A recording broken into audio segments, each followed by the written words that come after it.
something interesting came out about one of the guys that we were talking about all last year that now people are starting to get hip to is John Mateer transferring over from Oklahoma and transferring over from Washington State to Oklahoma. And a lot of people are looking at him as like a dark horse MVP, can restart what Brent Venables is trying to build out there after having sent out Dylan Gabriel to Oregon for it's so obvious at this point for Jackson Arnold when they probably could have had a better season, right?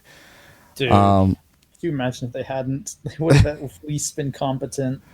It's crazy. Yeah. How do you go from beating Texas, right, to getting beat by Texas?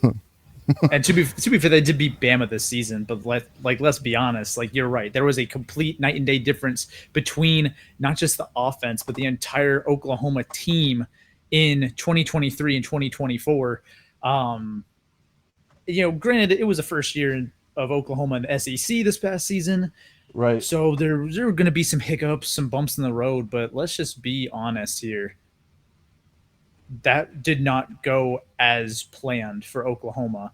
Brent Venables kind of on the hot seat at this point.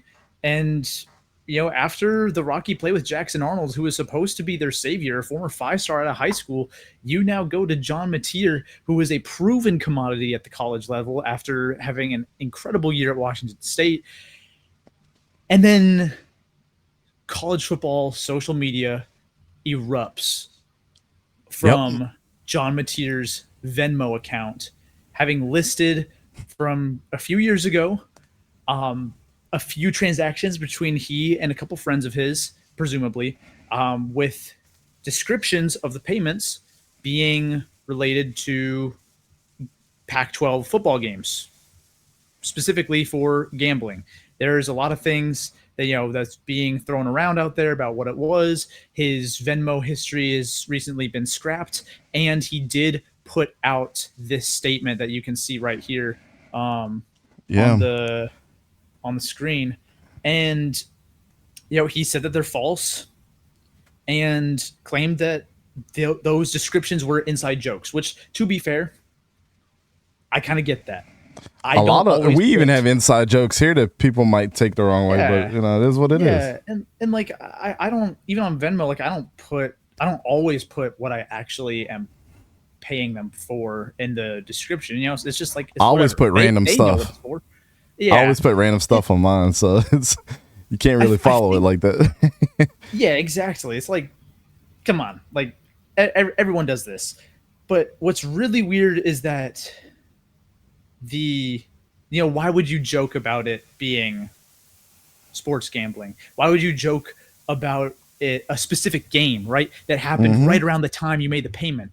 And why would that game also happen to be within the same conference? I believe it was a UCLA versus USC game. It was another Pac-12 game, right? And John Mateer at Washington State in the Pac-12. Why would it be between two teams that you kind of have a relationship with? You're in the same conference with them. Those things are kind of incriminating, in my opinion.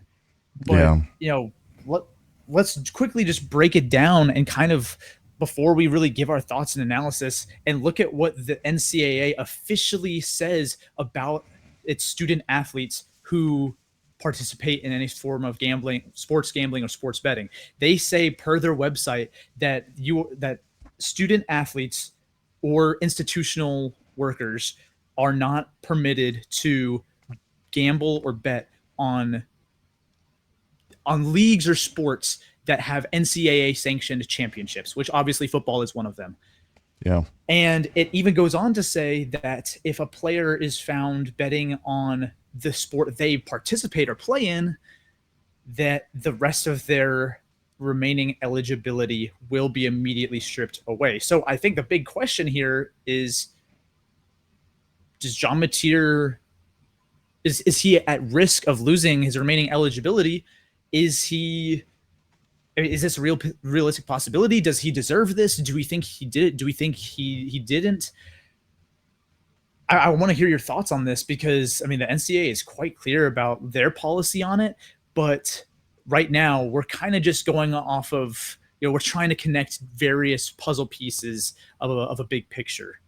Yeah, I mean, obviously it happened his freshman year. That's what everybody's saying from like all the dates, right? But the year doesn't matter. If it happened within the jurisdiction of him having eligibility at any point in time, they have to throw whatever restrictions down on his eligibility, which sucks, but rules are rules. And when you start bending the rules, then you start having the, the integrity of your business, which at this point in time, a lot of people will argue like the integrity of the NCAA is what it is, right? And they've never had the best reputation ever. So, it is what, whatever they do is whatever that they're going to do. But to me, it's like, if this was something that happened, you have to enforce the rules here. Like, but this is where the gray area starts with all of this. Can you prove it? You know? So, yeah, it might be an inside joke. You can't really slap anything off of a he says, she says without solid evidence, right?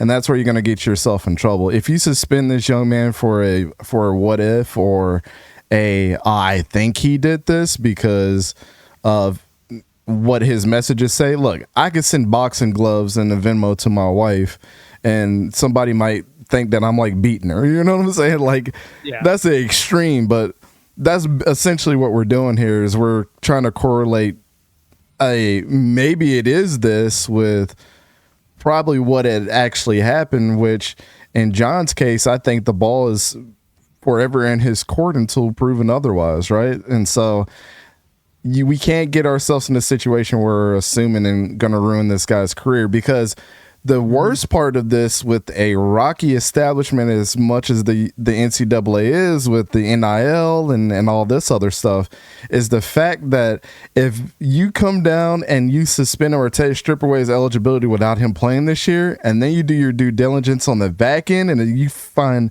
absolutely nothing, now the ground underneath you is totally cracked, and you have no foundation to stand on as far as your organization after failing. I mean, let's think about the Devontae Walker situation a couple of years ago, and the reason why he wanted to transfer back home, and they finally did the right thing, but and let him play.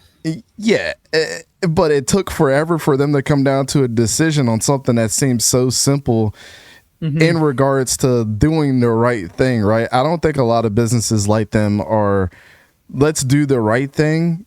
That's where you bend the rules a little bit for somebody, because everybody's going to be like, okay, cool. Devontae Walker can obviously prove that his grandma is sick, right? Like there's medical records, there's things out there, and I don't think a kid would lie about just trying to transfer to. I mean, it's a D1 school, it's a FBS school. He's not going to try to transfer his eligibility there unless something actually happened for him to be closer to his family. This is completely opposite, and I get it. It's a huge infraction. But with such huge infractions, we need to have a huge investigation in that. The thing that's working against John is that if he did do it, it happened during a time where he was eligible to play. And so they're in full jurisdiction to do what they need to do.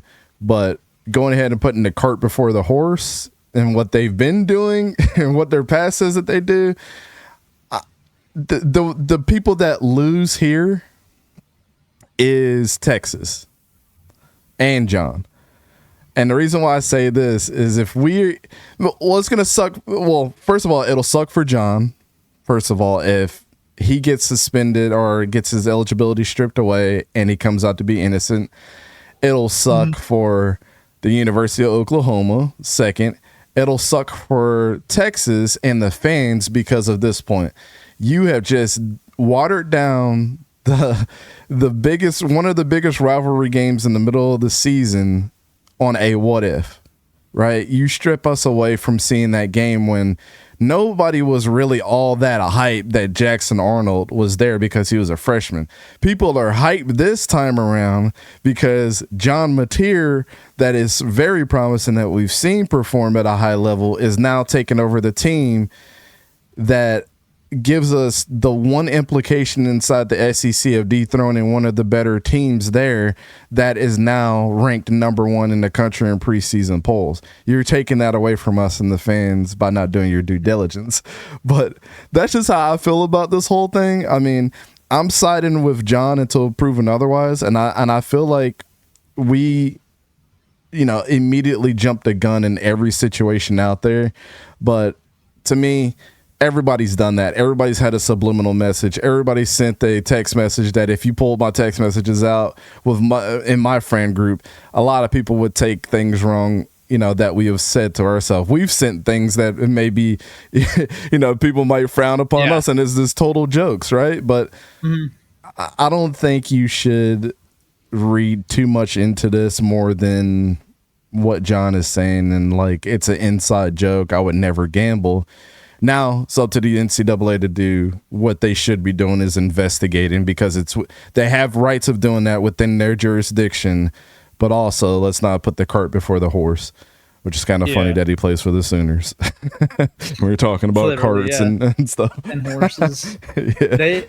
I'm with you. He is innocent until proven guilty, and the NCAA has shown time and time again that they take forever to launch and complete their investigations.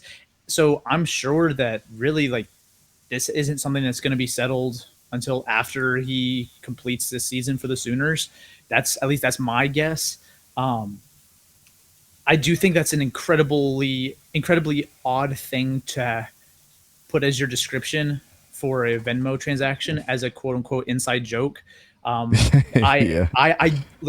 do tend to think that that's very incriminating, but at the same time, right, it's like you can't prove anything. Like, that's kind of just like an assumption and putting 2 and 2 together, but that's not enough to actually, go ahead and take away his eligibility. That's not fair to him. You do need to know for sure, did he or did he not, before you can actually make a final verdict, right? There's due process with all these things, because could you imagine the lawsuit that is heading the NCAA's way if they stripped him of his remaining eligibility and then he was found to be innocent? Like, he was found that he didn't actually sports gamble. I mean, that's going to be a lot of money, because Mateer can absolutely claim that he lost out on a lot of money, because I'm sure that he would then lose on his NIL money, because I'm assuming that's going to be tied to how many games he's played, like actual playing time, as well as draft stock and all of these things, as well as any potential NIL earnings he could have had. There's so many problems here, so many things that could go wrong if you say he did gamble when you don't know for sure. And so really, the way I see it, NCAA can't do anything about it right now. You just can't. You don't know the facts. As guilty or as incriminating as those descriptions may seem, it doesn't matter, because you have to know the facts. And I do agree that from a fan's perspective, you want this guy to play. He's exciting to watch. He's very dynamic. He is someone who could absolutely alter the trajectory of Oklahoma's program. And you could argue that he's going to make the Red River rivalry exciting this season. I mean, it really wasn't this past year. Jackson Arnold and Michael Hawkins just were not getting it done. Yeah. But John Mateer, he comes in and suddenly, you with Ben Arbuckle as his OC up at Washington State as well, and the two of them, they have Oklahoma looking like they can cause some disruption and make some noise.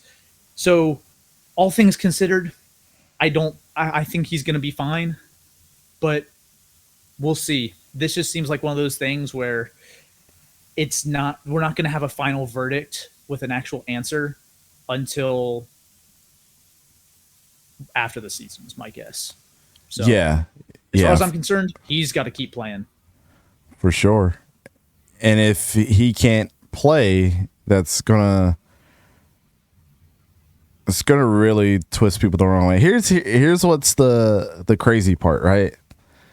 And this could be, if they end up stripping his eligibility away and then he comes back and then they do their investigation and it comes back that he didn't really do anything, or that there was no evidence of him doing it, this will be the start of Greg Sankey suing the NCAA, splitting off, merging with the Big Ten, and starting the first official Super League themselves. I just feel like that this is just putting down the pieces of the puzzle to do that. Off of, and this will be the John Mateer rule moving forward for any organization that decides that they want to be sanctioned over the schools moving forward, right? And it would be crazy to say that, but I can honestly see that happening. Like Greg Sankey's been, you know how he is. He's very flamboyant when it comes to calling out things that he feels that are wrong or that should be changed. And you are now giving him the most firepower by saying, oh, Oklahoma is one of our schools. College football is half of itself without the SEC. It would be crazy not to think that. And so you mess with one of his players at one of his schools that's supposed to bring a little bit more excitement to this merger of what happened when Oklahoma and Texas came over to the SEC. Not only you messing with his money, but you're messing with the integrity of the sport completely and a collegiate athlete at the end of the day, right? And so you're crossing a lot of shaky ground because now you can have Greg Sankey partner with the school, which the schools are always sanctioned under the government to come after the NCAA, and that's a piece of the pie. I don't think the NCAA wants to fight with this whole thing because it could go that far, man, if they really wanted it to, and it would be it would be kind of exciting to watch happen, to see it crumble. But I think college football as we know it the following year in 2026 would be very, very interesting to see if anything actually gets played. Like, you know what I'm saying? Like they split off. What are these? It's a whole different conversation. I think we need to talk about it another day. But like I could see this not being good if they don't do their due diligence. Like this could be the straw that breaks the camel's back with them because they're already dealing with the NIL thing. You add the John Mateer thing on top of that. I don't know if that's a fight that I want to, a battle that I want to fight for sure. I mean, they literally got to have the gun on the hip of every single lawyer in America to help them fight this. Yeah. So shout out to John, man. Hopefully nothing comes from this. Hopefully you get cleared of your reputation and everything, because I don't think, and I think that's the last thing that I'll ask you before we get and move on to the next thing. Does this ruin the reputation of John Mateer, knowing that he knew the rules so far early on in his career? And do you think the punishment should be as severe as stripping away his eligibility? I mean, if it's confirmed that he did indeed bet on these games, yeah, he should be levied with that. I mean, that's just how it is, right? Like he picked the wrong battle, kind of like the phrase, play stupid games, you win stupid prizes. And if he did indeed bet on a Pac-12 game while he was at Washington State, that is a clear and direct violation of NCAA policy, and they should address it as they would any other case. And really, there's nothing I don't think that anyone could do about it if he is found to be, I guess, guilty in that sense, right? If he did do it, I don't think Oklahoma or anyone can really be upset. It just happened to be that way. I know that the NCAA is planning on, or at least moving towards, changing their rules around sports betting and sports gambling for their players to where I believe you will be able in the future to bet on games, on sports that you don't participate in, or games that your team is not involved in. I believe that's going to be part of the new set of rules. But, I'd have to double check that. But either way, if it's found that he did it, he should face the punishment, no matter if that's halfway through the season, if it's right before a playoff run, if it's after the season and he's already declared for the NFL draft. It doesn't really matter. Whenever it is found that whenever you have an answer, yes he did do it or no he didn't, it should be publicized and dealt with accordingly. That's just how I see it. Yep.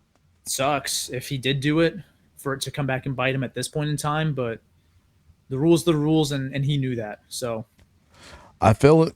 I feel it. Yeah. I mean, you can't really argue against it. Like, you know, I'm a big believer of following the rules. If I'm following the rules, you got to follow the rules too, because bending the rules for everybody just because of a what if, or not even a what if, but like just bending the rules for favoritism is what gets us all in trouble when we're trying to establish something. I mean, of course, you know, we don't do that here as a group. Like when one person's not holding their end of the bargain, I mean, it just brings us all down. So it is what it is, man. Hopefully nothing comes from it, and we get to see that Oklahoma-Texas rivalry that, you know, the SEC has been begging for to make them even stronger this year. So